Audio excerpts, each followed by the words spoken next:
Friends आपण पसंद करुवा कौन सी स्त्री सामना को जाइकरी एही अद्भुत मंत्रटी को केवल मन मध्य गुंजरित करंतु एवं तार प्रतिक्रिया को लक्ष्य करंतु आपनको ताको राम के विष्णु किछि मध्य कहिबार आवश्यक नहीं केवल तार भावभंगी को लक्ष्य करंतु किछि समय पई आपण माने मंत्रटी को मन मध्य उच्चारित करिकरी से स्थान को परित्याग करंतु अकस्मात एभली किछि अद्भुत मैजिक चमत्कार घटिबो सेही मुहूर्त रे सेही स्त्रीटी आपनको पछरु निश्चित भाव डाकिबो एवं आपनको प्रपोज करिवो ताको एभली लागिबो कि आपण ही तार प्रकृत प्रेमर पात्र आपन को छाड़िकी तार गोटे क्षण बंचिया मध्य कष्टकर एभली मन मस्तिष्क इंद्रिय मध्य एक प्रचंड तंत्रोक्त सम्मोहन शक्ति से मुहूर्त भरीज एवं से आपन को पाइबा व्यग्र हो उठिबो। एही अद्भुत चमत्कारी शक्तिशाली मंत्रटी देवी यक्षिणीकर एक प्रचंड वशीकरण मंत्र अटे जहां कि आपण मानकर कल्याणार्थ क्षुद्र भिडियो मुझे स्थानित करुच्ची। जदि आपण कौन स्त्री को से गभीर भाव में पसंद करुँच मात्र से स्त्री आपन को पसंद करूना तेबे एही मंत्र प्रभाव में से अकस्मात प्रेम भावपूर्ण हो उठिबो कामासक्त हो उठिबो एवं आपनकर अभिष्ट को परिपूर्ण करिबो। एई चमत्कार मंत्रटी को आपनकर सिद्धि करिवार आवश्यक नहीं। 11 गोटी शब्द विशिष्ट एवं अत्यंत सरल शब्द विन्यास जाकु कि कौन सी भाई एवं भौणी चाहिए सहजरे मुखस्थ करिकरी याको व्यवहार करिकरी यार चमत्कार फल को लाभ करि परिबे। तेबे मंत्रटी को आपण मानकर सह शेयर करिया पूर्व क्षुद्र निवेदन जदि आपनकर एई भली कंटेंट रुचि रहउची चैनल को प्रथम बार आछंती तेबे चैनल को थिबा लाल कलर सब्सक्राइब बटन क्लिक करी बेल आइकन क्लिक करी एवं ऑल नोटिफिकेशन पर क्लिक करी चैनल को सब्सक्राइब करि नंतु जेबली कि आमे जेतल मध्य आपण मानकर सेवारे एई भली तंत्र मंत्र वीडियो अपलोड करिवु तार सर्वप्रथम नोटिफिकेशन आपण पाखरे पहुंचीबो एवं से सब को आपण माने सर्वदूर देखिकरी किछि ज्ञान आहरण करि परिबे। तबे फ्रेंड्स एबे नजर पकेबा एक शक्तिशाली अद्भुत वशीकरण मंत्र जहाकु कि आपन जदि कौन सी स्त्री सामने रे टिके अनति दूर रे ठिया हेकरी जदि मन मन गुंजरित करचंती तो सेही स्त्री रो मन मस्तिष्क इंद्रिय सेही क्षण ही आपण पई चलचंचल उठिबो ताको लागिबो कि आपनक सह तार बहुत दिन रु जन्म जन्मांतर रो कनेक्शन रहिछि एवं आपन को छाड़ी से मुहूर्त मध्य बंची परिबो नाही। से स्त्री आपनकर गृह होइताउ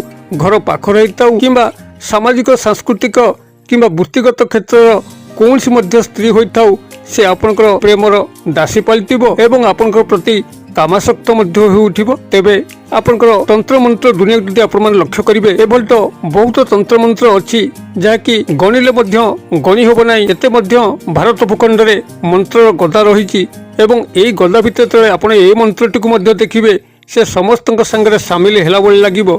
मात्र चमत्कार सेते बेले आपण मन लक्ष्य करिवे एई मंत्रटी को जतले आपण माने निजर मन भितर गुंजरित करिवे कौन सी स्त्री सामने उपस्थित रही तबे स्त्री आपनकर पूर्व परिचित होइतिबा दरकार। जदि अपरिचित स्थान रे आपण माने याको व्यवहार करंती आपनको सेतटा सुफल मिलिबो नाही। जो स्त्री आपनकर पसंद आस्तिबो से आपनको चिन्हिथिबो एवं आपण मध्ये ताको चिन्हिथिबे आपण सिटे लव प्रपोज करिथिबे। जदि से आपनकर लव प्रपोज रे पॉजिटिव रिप्लाई आज पर्यंत देइ नथिबो किंबा आपनकर ता सह पूर्व संपर्क थिला कौन सी कारणरू से ब्रेकअप होई जाईछि तबे चमत्कार ढंगरे आपनकर पुरातन ब्रेकअप समस्या पुनरुद्धार घटिबो एवं नूतन स्नेह संपर्क जहाँकि आपण ता सह स्थापन करने चाहूले मात्र ता संभव हो पारुनथला तबे से स्थान रे निश्चित भाव नूतन स्नेह प्रेम संपर्क जागी उठिबो। मनुष्यर अनिसंदिग्ध मन से स्थान ही सब अटकी थाए जोठी किछि ना किछि मिराकल एवं चमत्कार घटी थाए।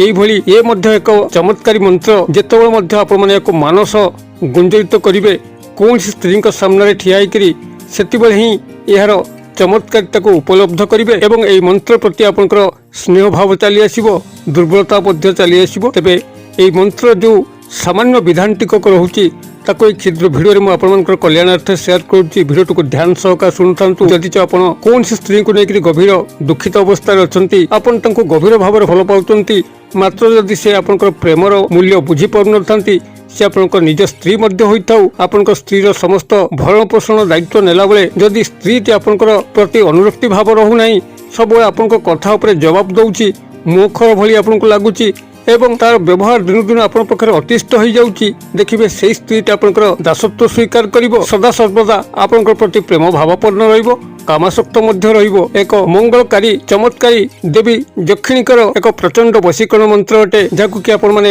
एई सामान्य विधान माध्यम रे संपादन करि परिबे। एबे एहाको संपादन करिया पूर्व आपनको मात्र 2 गोटी सामग्री आवश्यक होबो जाकि खूब न्यूनतम गोटे होची आपनकर अक्षत लवंग जार की फूल थिबो स्वयं संपूर्ण होइतिबो खंडिया खापरा नथिबो एवं द्वितीय सामग्री होची मात्र गोटे तुलसी पत्र जहा कि कोनसी ଫଟା ଚିରା ଦାଗ ନଥିବ ଏକ ସୁଢଳ ତୁଳସୀ ପତ୍ରକୁ ଆପଣମାନେ ସଂଗ୍ରହ କରିବେ। ଏଇଭଳି ଏଇ 2 ଗୋଟି ସାମଗ୍ରୀକୁ ନେଇକରି ଆପଣ ଏଇ ଚମତ୍କାର ଯକ୍ଷିଣୀ ଦେବୀଙ୍କର ମନ୍ତ୍ର ସହାୟତାରେ ଯେକୌଣସି ନାରୀକୁ କ୍ଷଣକ ମଧ୍ୟରେ ହିଁ ବଶୀଭୂତ କରିପାରିବେ ଏବଂ ଆପଣଙ୍କର ପ୍ରେମର ଦାସୀ ବନେଇ ପାରିବେ। ତେବେ ଏହାକୁ ଆପଣମାନେ ଯେତେବେଳେ ପ୍ରୟୋଗ କରିବେ ଆପଣ ସେଭଳି ଶୁଦ୍ଧାଚାରରେ ଥିବେ, ଆମିଷ ଭକ୍ଷଣ କରିନଥିବେ, ସୁରାପାନ କରିନଥିବେ ଏବଂ କାୟ ମନୋବାକ୍ୟରେ ସେଦିନ କାହା ସହ ବିଶେଷ ମଧ୍ୟ କଥାବାର୍ତ୍ତା କରିନଥିବେ, ପରର ଚୁଗୁଲି କରିନଥିବେ। ଏଇଭଳି ସତ୍ନିଷ୍ଠ ଭାବରେ ରହିକରି ଏହି ଲବଙ୍ଗଟିକୁ ଏବଂ ଏହି ତୁଳସୀ ପତ୍ରଟିକୁ ଏକତ୍ର କରିକରି ଆପଣଙ୍କର ପାଟି ମଧ୍ୟ ରଖିକରି ଏହି ମନ୍ତ୍ରଟିକୁ କେବଳ ମାନସ ଗୁଞ୍ଜନ କରିବାର ଅଛି। ସେହି ସ୍ତ୍ରୀଙ୍କର ସାମ୍ନାରୁ ସାମାନ୍ୟ ଡିଷ୍ଟାନ୍ସ ମେଣ୍ଟେନ୍ କରିକରି ଚମତ୍କାର ସେହି ସମୟରେ ହିଁ ଆପଣମାନେ ଲକ୍ଷ୍ୟ କରିବେ ଆପଣ ସେଇଠି 1 ମିନିଟ୍ କିମ୍ବା 2 ମିନିଟ୍ ଏହି ମନ୍ତ୍ରଟିକୁ ଉଚ୍ଚାରଣ କରିସାରିଲା ପରେ ସେ ସ୍ଥାନକୁ ପରିତ୍ୟାଗ କରିବା ପାଇଁ ଅଛି ଏବଂ ପରିତ୍ୟାଗର ଉପରାନ୍ତେ ସେ ସ୍ତ୍ରୀଟି ଆପଣଙ୍କୁ ନିଶ୍ଚିତ ଭାବରେ ପଛରୁ ଡାକିବ ଏବଂ ଆପଣଙ୍କୁ ପ୍ରପୋଜ ହିଁ କରିବ। ତେବେ ଏଥିପାଇଁ ମୁଁ ଯାହାଟା ପୂର୍ବରୁ ଆପଣଙ୍କ ସାଙ୍ଗରେ ସେୟାର କଲି ଆପଣ ଏହାକୁ ନିଜର ପରିଚିତ ସ୍ଥାନରେ ହିଁ ପ୍ରୟୋଗ କରିବେ। କୌଣସି ଅପରିଚିତ ଅଚିହ୍ନା ଅଜଣା ସ୍ତ୍ରୀ ଲୋକ ପାଖରେ ଆପଣମାନେ ଏହାକୁ କରିବେ ନାହିଁ, କଲେ ଆପଣଙ୍କୁ ଫଳ ମିଳିବ ନାହିଁ।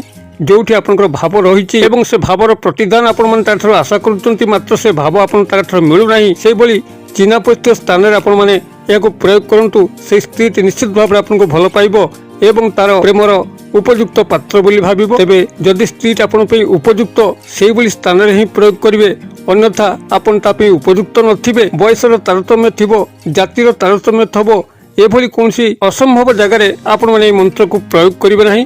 କେବଳ ଯଥୋଚିତ ସ୍ଥାନରେ ଯଦି ଆପଣମାନେ ଏହାକୁ ପ୍ରୟୋଗ କରନ୍ତି ଚମତ୍କାର ସେହି ସମୟରେ ଲକ୍ଷ୍ୟ କରିବେ ଏବଂ ଯେତେବେଳେ ଆପଣ ସେ ସ୍ଥାନରୁ ପରିତ୍ୟାଗ କରିବା ପାଇଁ ଆସୁଛନ୍ତି ଏବଂ ସେ ସ୍ତ୍ରୀଟି ଆପଣଙ୍କର ପ୍ରପୋଜ କରୁଛି ସେହି ସମୟରେ ଏହି ଲବଙ୍ଗ ଏବଂ ତୁଳସୀ ପତ୍ରକୁ ଚୋବେଇକରି ଢୋକି ଦେବାର ଅଛି ଏବଂ ତା ସହ ଆପଣଙ୍କର ସମ୍ପର୍କ ଜାଗି ଯିବାର ଅଛି। ତେବେ ମନ୍ତ୍ରଟିକୁ ଏଠି ମୁଁ ଆପଣମାନଙ୍କର କଲ୍ୟାଣାର୍ଥେ ସେୟାର କରୁଛି। ଖୁବ୍ ଶକ୍ତିଶାଳୀ ପ୍ରଚଣ୍ଡ ବଶୀକରଣ ମନ୍ତ୍ର ଦେବୀ ଯକ୍ଷିଣୀଙ୍କର, ଯାହାକୁ କି ସିଦ୍ଧି କରିବାର ଆବଶ୍ୟକ ନାହିଁ, ସ୍ୱୟଂ ସିଦ୍ଧ।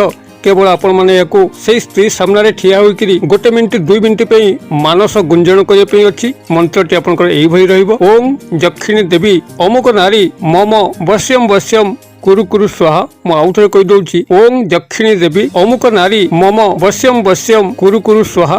ଅମୁକ ନାରୀ ସ୍ଥାନରେ ସମ୍ପୃକ୍ତ ନାରୀଙ୍କର ନାମକୁ ନେବେ ଏବଂ ମନ୍ତ୍ରଟିକୁ ନିଜ ଭିତରେ ଗୁଞ୍ଜରିତ କରିବେ। ଆପଣମାନେ ମନ୍ତ୍ରଟିକୁ ଏଇଭଳି ନୀତିରେ ପ୍ରୟୋଗ କରନ୍ତୁ। କିଭଳି ଚମତ୍କାର ଘଟୁଛି ମୋତେ କମେଣ୍ଟ ବକ୍ସରେ ସେୟାର କରନ୍ତୁ। ଭିଡ଼ିଓ ଭଲ ଲାଗୁଥିଲେ ଲାଇକ୍ କରିବା ପାଇଁ ଭୁଲନ୍ତୁ ନାହିଁ, ସାଙ୍ଗସାଥି ମହଲରେ ସେୟାର କରିବା ପାଇଁ ମଧ୍ୟ ଭୁଲନ୍ତୁ ନାହିଁ। ଭିଡ଼ିଓର କ୍ଷୁଦ୍ର ପରିସର ମଧ୍ୟରୁ ମୋତେ ଏଇଠି ଆଜି ବିଦାୟ ଦିଅନ୍ତୁ।